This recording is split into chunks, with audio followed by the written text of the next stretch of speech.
folks. Welcome aboard the 125-foot Atlantis for another virtual whale and dolphin watch. I'm Captain Jeff, your quarantine captain, here with Captain Stewart, also at the helm. Kristen, Caroline, and Jeremy aboard the boat. And we're out and we're on dolphins here off of Wildwood. So sit back, relax, and enjoy the cruise. You wanna? Get you outside here with everybody. All right. Where'd I put my It's up to microphone? you. I was gonna kick me off, but I'm Oh, I'm sorry. No worries. Oh, they're right at the bow. Yeah, right in front of the boat here, we've got Bottlenose dolphins already. We're here off of Wildwood, coming right to us here.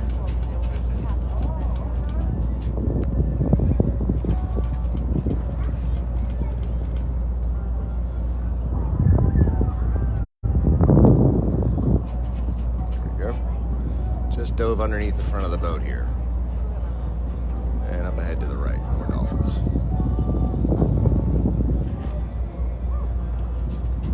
Hi, Karen. Nice to see you tuning in today. Welcome aboard.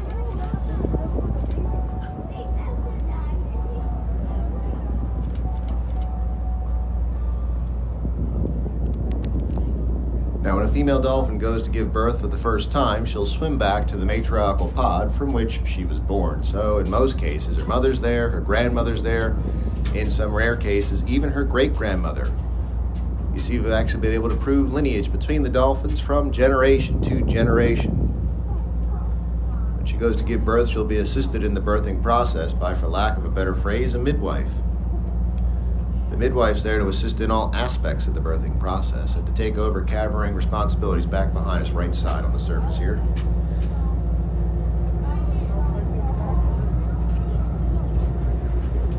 Even to the point of becoming a wet nurse if necessary.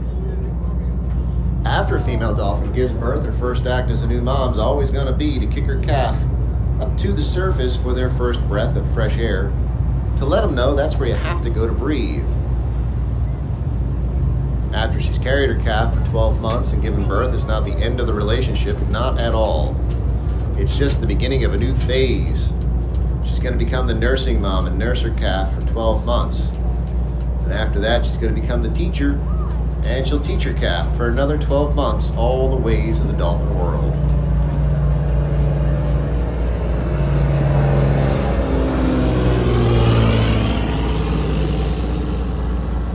Just up ahead of us now on our right as we've rotated the boat towards the dolphins here.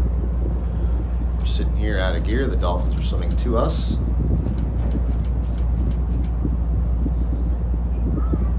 Beautiful group.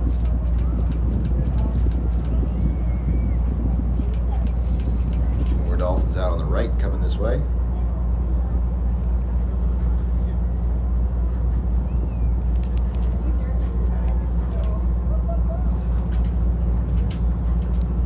I think this group's going to dive underneath of us here. Could pop left side. We've got more dolphins further out on the right here. Down beach from us here. A couple taking off here. You're not in my way at all. No, you're fine. I didn't want to keep going. No. You're fine.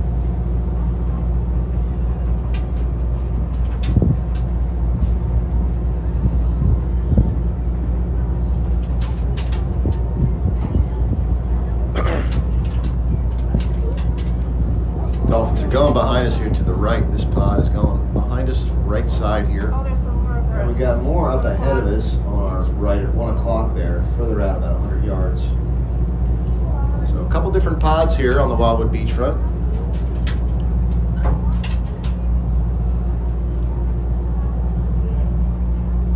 If you notice in shore of us, just outside the waves here, ladies and gentlemen, just outside the breakers on our right here around 2 o'clock, you'll see some splashes on the surface of the water there.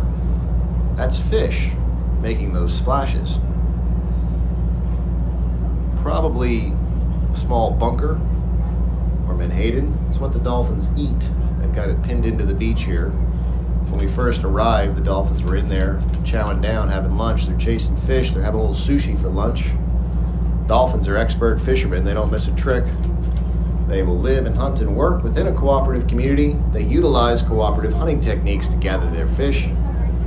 They eat 10 to 15 pounds of fish every day, and they communicate back and forth through a series of whistles and clicks.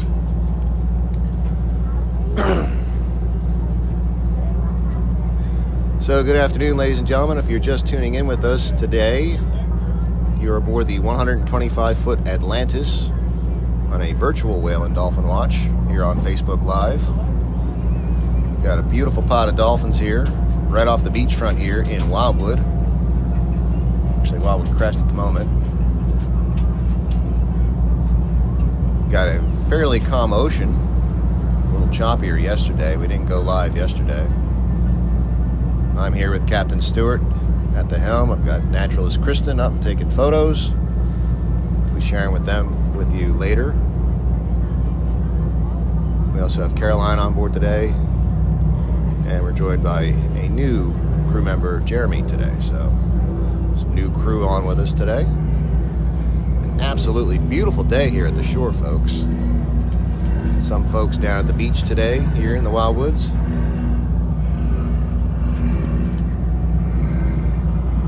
To enjoy this beautiful, very much like summer day here. I'm gonna pass you here. Whoa. What'd I miss? Little reach. Just like. Of course. Maybe we got it on the live video here.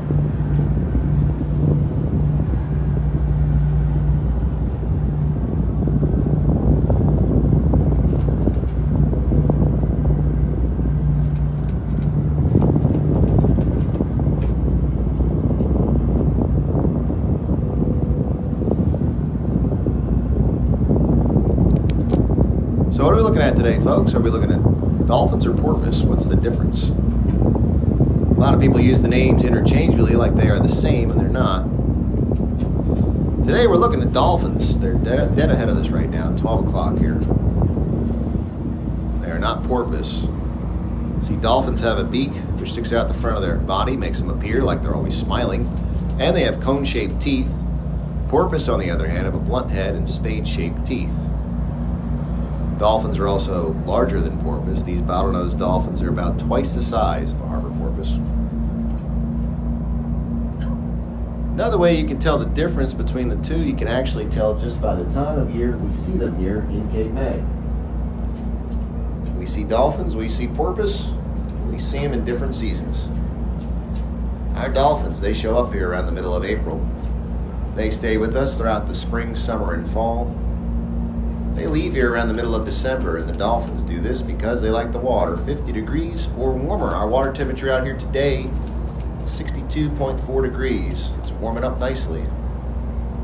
Left side up ahead of us here, more dolphins. Now porpoise, on the other hand, you won't see a porpoise this time of year in Cape May. If you came back out in January or February, you'd see some harbor porpoise. We'd be here in 38-degree water, and there would not be any dolphins that time of year.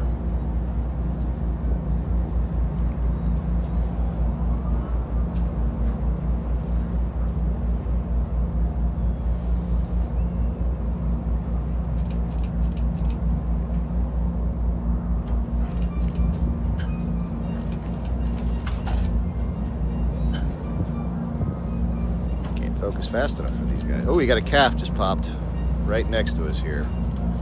Let's see if he comes up again. Just swimming right in the same vicinity as that dolphin. So this is the view off the bow of the Atlantis here from the second deck, just ahead of the pilot house. Got dolphins all around us, and we had a calf up here. Just had a calf pop up ahead of the boat here. We'll see if they come up again. Up just dead ahead of the boat. You got two calves swimming side by side with mom here. Two calves just up ahead of the boat at 12 o'clock here. Those calves look to be less than a few days old. Yeah, if you got them at 12 o'clock, you have this other pod over here at 3 o'clock. So both groups here.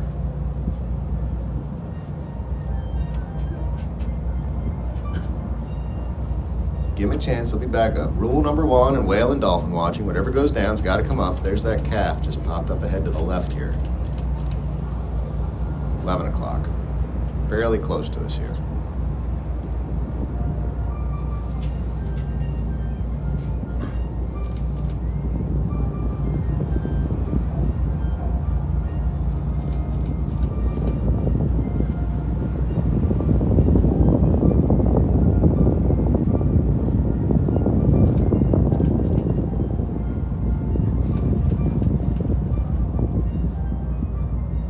Mother and calf are just coming towards the side of the boat on our right up ahead here.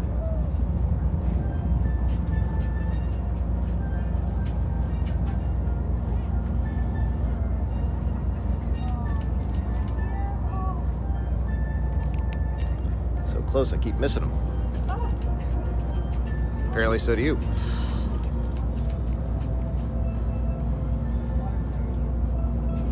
Yes, it is. Got some very clear water here on the Wildwood beachfront, ladies and gentlemen. Tough to convey it on Facebook Live here. There's that calf just popped again, coming back towards us here. There's the other calf. So 2 calves here, side by side, looking right at us.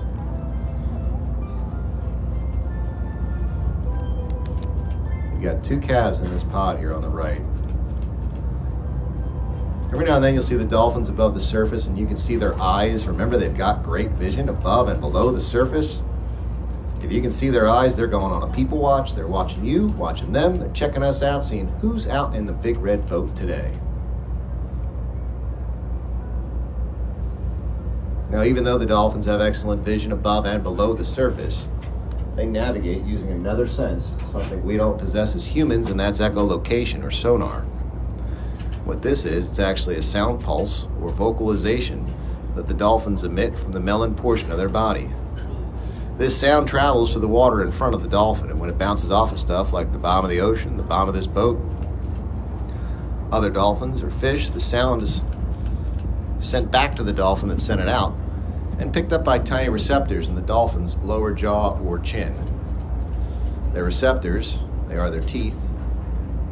Their teeth are staggered into 2 distinct rows, so they receive that sound signal back in stereo. This gives dolphins a 3D readout of what's in front of them all the time, makes them perfectly suited for swimming in murky waters, like we've got here at the mouth of Delaware Bay, or for hunting and feeding at night.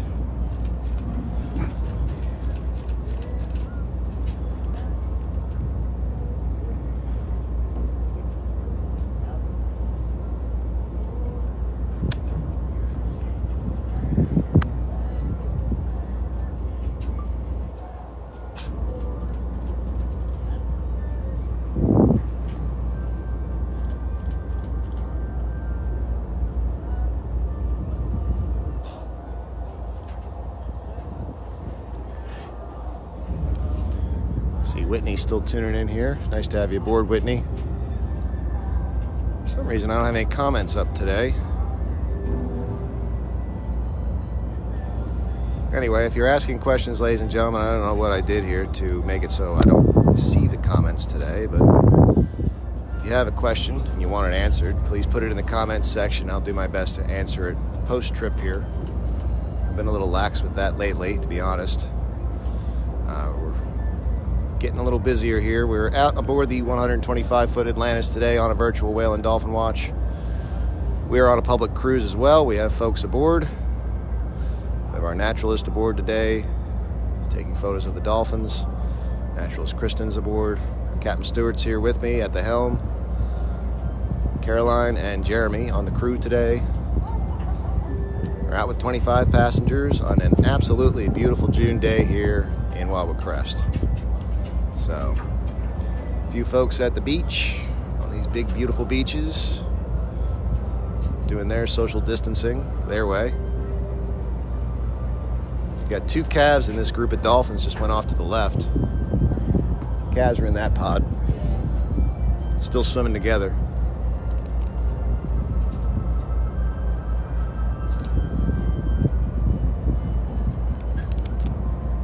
Now, we left the dock, we said we were leaving on a cetacean spectacular. The term cetacean refers to a group of 80 different marine mammals and they are broken up into two sub-orders, which are toothed whales and baleen whales. Bottlenose dolphins, they are toothed whales. They're grouped in with other toothed whales. That includes other dolphins, porpoise, orcas, pilot whales, belugas. Those are all toothed whales. Larger whales like humpback whales, fin whales, right whales, blue whales. Those are all baleen whales. Nice pot of dolphins dead ahead of us here. The calves are in this group up ahead of us here at 12 o'clock. The baleen whales do not have teeth. In lieu of teeth, they have baleen plates in the roof of their mouth. They use the baleen like a big filter. They filter their food out of the seawater they take in, and then they swallow those fish whole. Coming towards us up ahead, right side here. Swimming back towards us, looking right at us.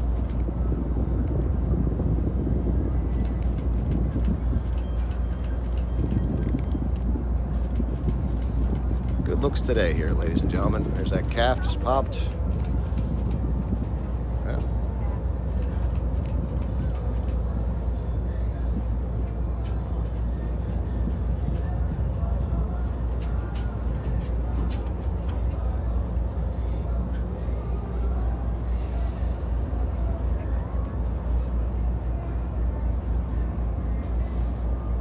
It's the only downside of the gyro.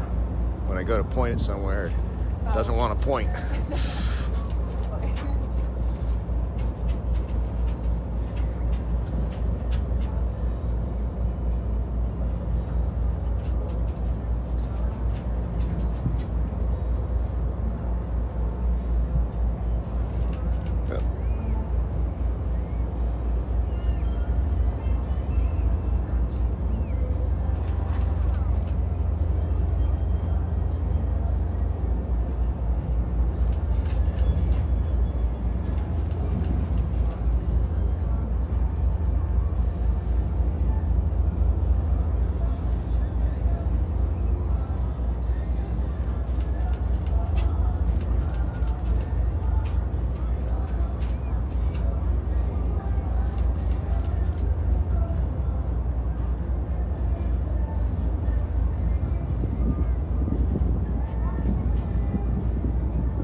And right side, groups back up here. May have noticed the dolphins show no fear of the boat. Why is that? It's a big boat. Well, during our normal season, we're out here 3 trips a day, 7 days of the week. The dolphins, they know the sound of the boat, the sound of the engines, even the sound of my voice. They know us, we know them. These are our local dolphins. Many of these dolphins return here year after year. We mentioned we photo-identify the dolphins here in Cape May. We do this through an internship program at Stockton University up in Pomona, New Jersey for photo-identifying dolphins. The interns come aboard and they photograph dolphins throughout the summer, usually a couple days a week. They photograph their dorsal fins. That's the fin on the back of the dolphin. You see it every time they're on the surface here. Those dorsal fins are unique.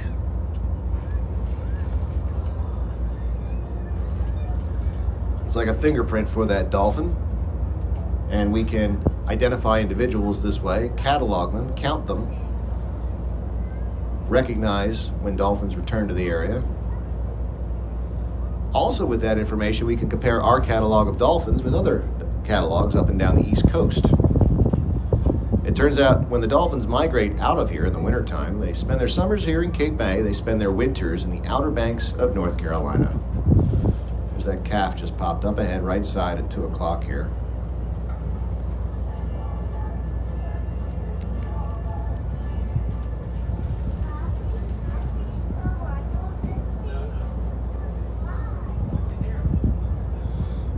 Groups have been staying so close around the front of the boat here. We've pretty much been drifting for most of this. It's tough to know where to point because it's not a huge group of dolphins like we had the other day. We were up to 300 dolphins out here, ladies and gentlemen. There's that calf going off to the, there we go, left side up ahead. You're looking at our 10 to 11 o'clock here on the Atlantis. Now I hear another group surfacing over on the right side, so I have to be selective where I point the camera, though it's not that much different from when you're out here on the boat with me and you run to the left side and I say the dolphins are on the right, and you go over there and then they go underneath of us and I say they're on the opposite.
Now, have you ever thought about how a dolphin sleeps?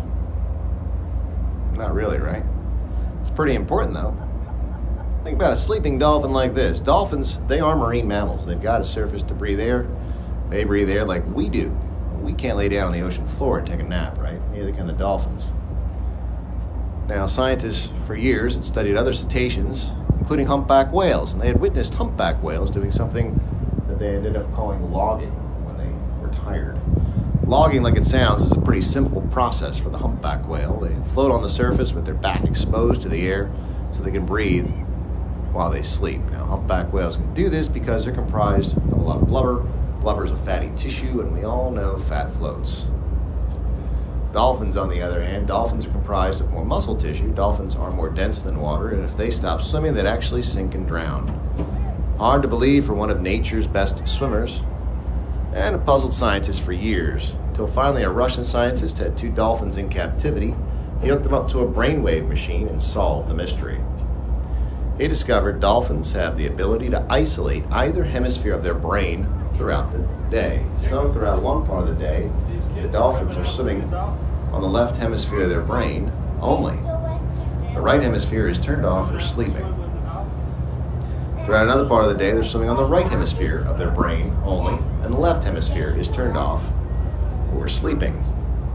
And throughout more rigorous activities, like feeding and or mating, dolphins are operating on both left and right hemispheres of the brain at the same time. Unlike man, when it comes to mating, man will be operating on no hemispheres of the brain. Dolphins are just up ahead of us. One of the pods is back behind us and takes to the beach. And the other group's at our 12 o'clock, dead ahead of us here. Brings up another interesting topic with dolphins, though. How about their mating behavior? Did you know that dolphins are some of the most sexually active creatures on the planet? Unlike other animals that only mate when the females eat, the dolphins actually mate 365 days of the year. They mate for fun and recreation. Some male dolphins, believe it or not, they've been known to mate 5 to 7 times a day.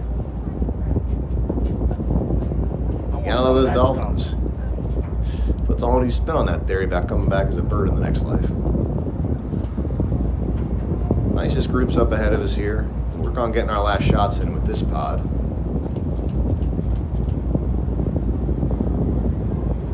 Gives us a good idea what we're looking for. Not a huge group today, but very nice, very friendly.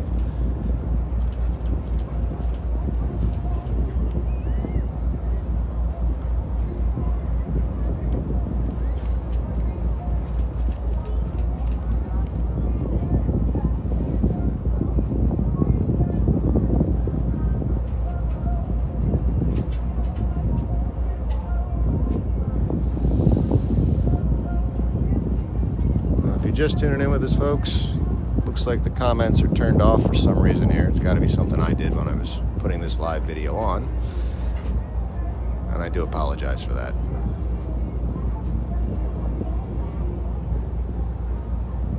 17 or 18 of those comments has worked every other time. It's always different though, right? Could be something Facebook changed for all I know. In any case, got a beautiful day. We're out here aboard the 125-foot Atlantis with 25 passengers aboard. We've got a group of probably around 10 to 15 bottlenose dolphins around the boat here. Just saw some more surface up the beach.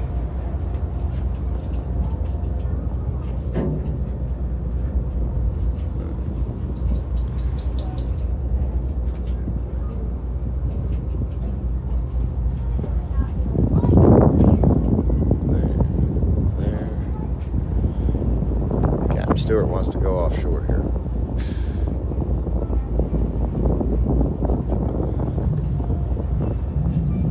Nice day at the shore, lots of people, well, a few people at the beach, plenty of space between everybody.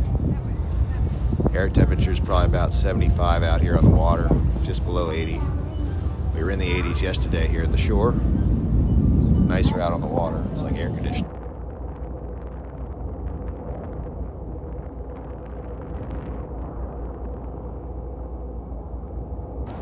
We've told you an awful lot of information about the dolphins in a short period of time here. I don't expect you to remember everything. If you remember one fact, let's remember this. Where are we? Well, where are we right now? We're out in the Atlantic Ocean, right? Where are the dolphins? Same place. They're out here, they're in the wild, and they're free. Dolphins like this in the wild, they can live 45 to 50 years out here. The dolphins you see out in captivity, like the Marine Mammal Park show, they're not so lucky. Typically, for every one dolphin you see out in captivity, there's been 3 dolphins captured. The first 2 die within the first 90 days of capture. The last one, lucky dolphin you get to see in a show, only lives to the ripe old age of around 5, and that's it. So what are we getting at? Doesn't matter whether you're on this boat or somebody else's. It matters the well-being of the dolphins. This is where they belong, living out their lives the way the Creator intended them to live. Not sitting around a little concrete tank in endless circles, where they go blind from swimming in chlorinated water and die off from some other eye-related disease. No way, gang. The dolphins belong out here. Dolphins do not do well in captivity. It's a proven fact. Anybody aboard ever heard of a TV series from the 60s and the 70s called Flipper? How many dolphins do you think starred as Flipper? There's 5. Now, Flipper's trainer was a man by the name of Richard O'Barry. Rick O'Barry went from being the foremost dolphin trainer in the nation to becoming the most outspoken advocate of freedom for all dolphins all over the world. He's still very active to this day. If you want to know what you can do to help out captive dolphins worldwide, check out his website, dolphinproject.com. Looks like we're going to work our way down the beachfront here. You got more dolphins to your right, up ahead here. And we're going to keep searching here.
There out on our right.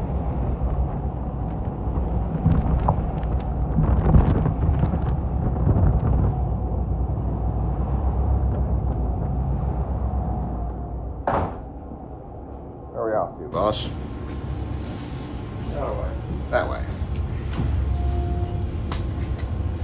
I did something with this where I have no commenting available. I'm trying to figure that out.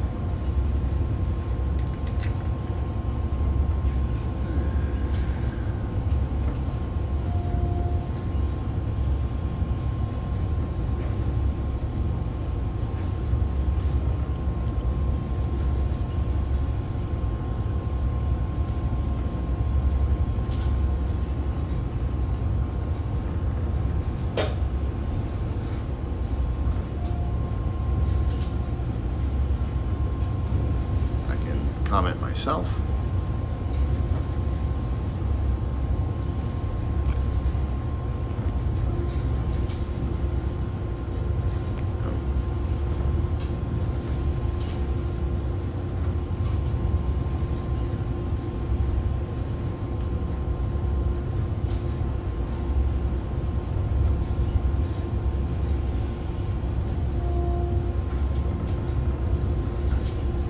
Wasn't a great number of dolphins, but they certainly were friendly. And They were very friendly and And very there's- nice. Those two two- calves swimming two calves. together there, that was really cool. So I think I got that on the video a couple times.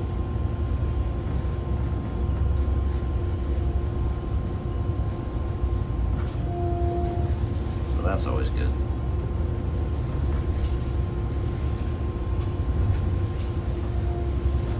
Might go for another walk around the boat here, show the boat off, I think. Good. You want to tell them what they're looking for? Yes. Go from there.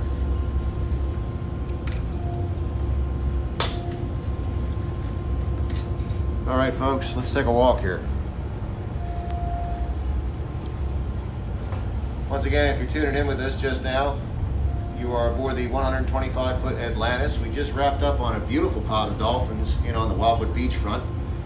I'm Captain Jeff. I'm here with Captain Stewart, and I'm going to take you for a little tour around the Atlantis. We're out here with 25 folks today, and lots and lots of space aboard the boat. And we'll show you some of the features that make our boat unique and why it's the safest bet for coming down here, getting out, and enjoying this beautiful weather.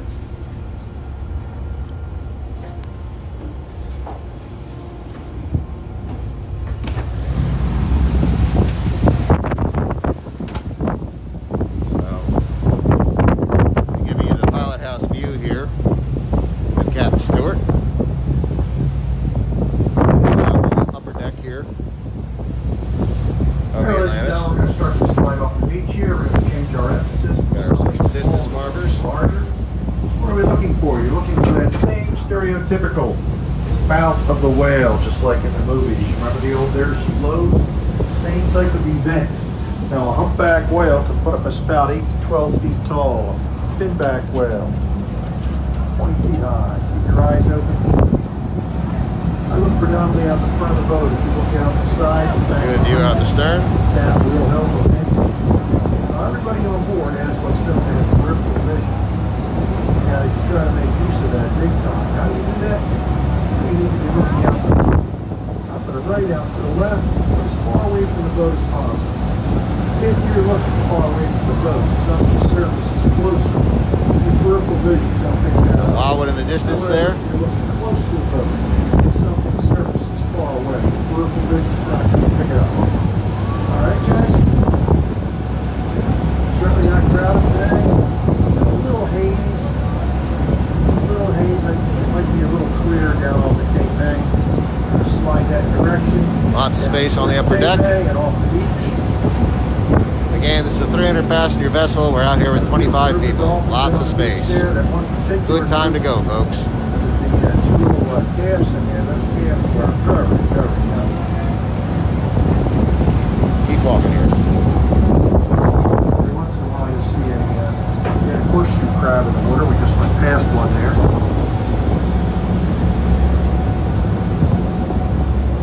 There you are in the back corner. See something? Give us a shout. Take your clothes off. Burn the face.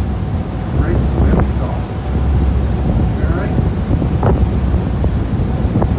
All down the beach right here. On the beach. Remember, ladies and gentlemen, you are out on the Atlantic Ocean. You're standing up. You must be holding on. Your best bet's always to have a seat.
here in the cabin on board the Atlantis, and we're going to have it board the 110-foot Cape May Whale Watcher, our original boat.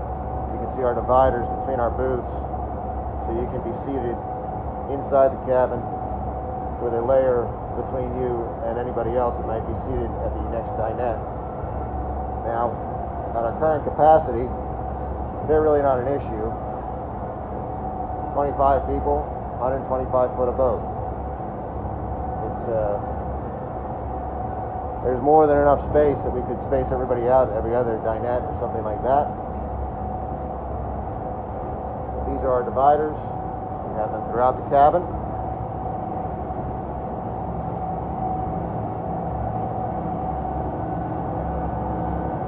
And nobody in the cabin.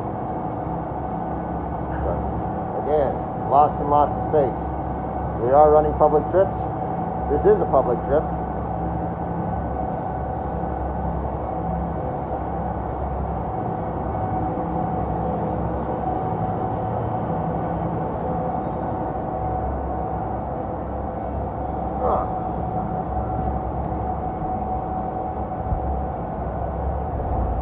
So that's all for now, ladies and gentlemen. Again, it's another virtual whale and dolphin watch aboard the 125-foot Atlantis. I'm Captain Jeff, your quarantine captain. And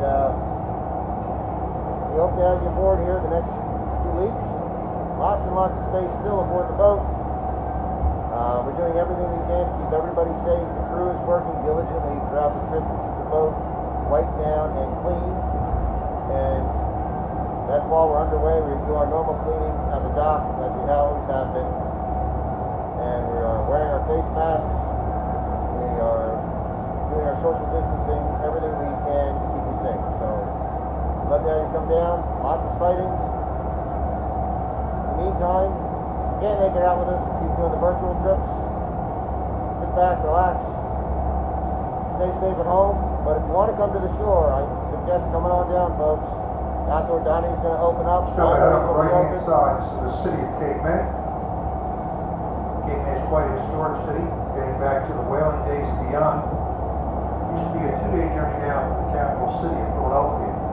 First day down as far as Mays Landing, and the second day down to Cape May. By stage. We miss you all, and we hope to see you soon.